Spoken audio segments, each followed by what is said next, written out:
பார்க்கணும்னா apple pie எப்படி செய்யறதுன்னு தான் பார்க்க போறோம். அதுக்கு முன்னாடி எங்களோட சேனலை இது வரைக்கும் சப்ஸ்கிரைப் பண்ணாதவங்க சப்ஸ்கிரைப் பண்ணிக்கோங்க. பக்கத்துல இருக்க பெல் ஐகானை பிரஸ் பண்ணுங்க. அப்பதான் நாங்க போடுற வீடியோஸ் உங்களுக்கு உடனுக்குடன் நோட்டிபிகேஷன். வாங்க ஃப்ரெண்ட்ஸ், வீடியோக்குள்ள போகலாம். ஆப்பிள் பை செய்யறதுக்கு தேவையான இன்கிரீடியன்ட்ஸ் என்னென்னு பார்க்கலாம்.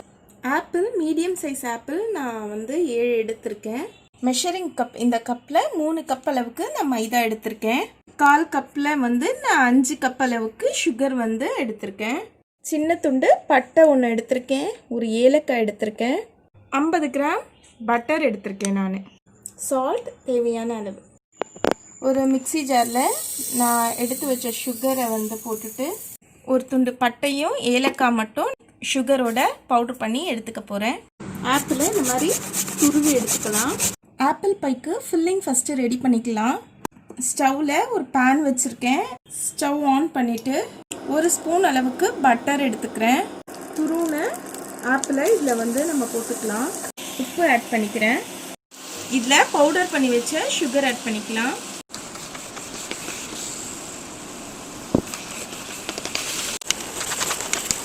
ஆப்பிள் பைக்கான ஃபில்லிங் ரெடி ஆகிடுச்சு. நம்ம எடுத்து வச்ச மைதாவில் பட்டர் 1 ஸ்பூன் அளவுக்கு இதில் போட்டு போகிறோம். இதுக்கு தேவையான அளவு கொஞ்சமாக உப்பு ஆட் பண்ணிக்கலாம். ஆட் பண்ணிவிட்டு இதை நம்ம நல்லா பிசைஞ்சிடலாம். பாருங்கள், பட்டரோட நல்லா மிக்ஸ் ஆகிடுச்சு. இப்போது நம்ம கொஞ்சம் கொஞ்சமாக தண்ணி ஊற்றி நல்லா பிசைஞ்சு வச்சுக்கலாம். பாருங்கள், இந்த அளவுக்கு நல்லா பிசைஞ்சிட்டு இதை நம்ம ஒரு 1/2 அன் ஹவர் அப்படியே ஊற விட்டுடலாம். 1/2 அன் ஹவர் ஆகிடுச்சு. நல்லா சாஃப்டாக இருக்குது.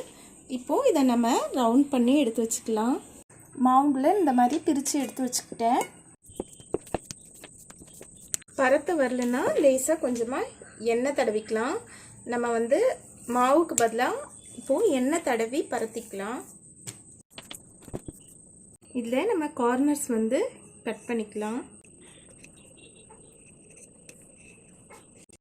இந்த மாதிரி கட் பண்ணி எடுத்துட்டு இதில் நம்ம 1 ஸ்பூன் அளவுக்கு ஃபில்லிங் வச்சுக்கலாம். வச்சுட்டு இதை அப்படியே எடுத்து இப்படி க்ளோஸ் பண்ணிடலாம்.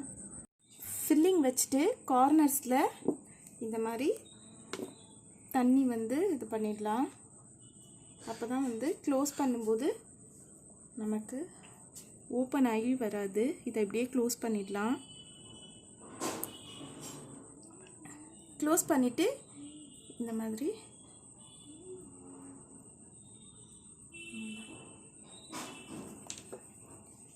இதில் ஃபோர்க் வச்சு இந்த மாதிரி அழுத்தி விட்டுடலாம்.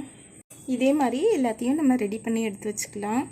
ஸ்டவ் ஆன் பண்ணிவிட்டு ஒரு பேனில் எண்ணெய் ஊற்றிக்க போகிறோம். எண்ணெய் பொரிக்கிறதுக்கு தேவையான அளவு ஊற்றிருக்கிறேன். இது ஹீட் ஆகிட்டு வருது. இப்போது நல்ல ஆயில் ஹீட் ஆகிட்டுருக்கு. இப்போது நம்ம ஸ்டஃப் பண்ணி வச்ச ஆப்பிள் பையை இப்போ ஃப்ரை பண்ணிக்கலாம்.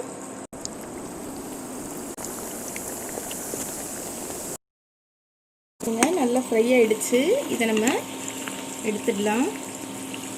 ஃப்ரெண்ட்ஸ், இதை நான் கட் பண்ணி காமிக்கிறேன். எப்படி வந்திருக்குன்னு நம்ம பார்க்கலாம். பாருங்கள் எப்படி வந்திருக்குன்னு. ஓகே ஃப்ரெண்ட்ஸ், நம்மளோட ஆப்பிள் பை இப்போ ரெடி ஆகிடுச்சு. இதை நீங்கள் உங்கள் வீட்லேயும் ட்ரை பண்ணுங்கள். ட்ரை பண்ணிவிட்டு எங்களோட கமெண்ட் பாக்ஸில் கமெண்ட் பண்ணுங்கள்.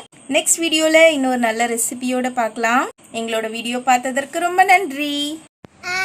ஹலோ ஃப்ரெண்ட்ஸ், எங்கள் வீடியோ உங்களுக்கு பிடிச்சிருந்துச்சுன்னா லைக் பண்ணுங்கள், ஷேர் பண்ணுங்கள், கமெண்ட் பண்ணுங்கள், மறக்காம சப்ஸ்கிரைப் பண்ணுங்கள்.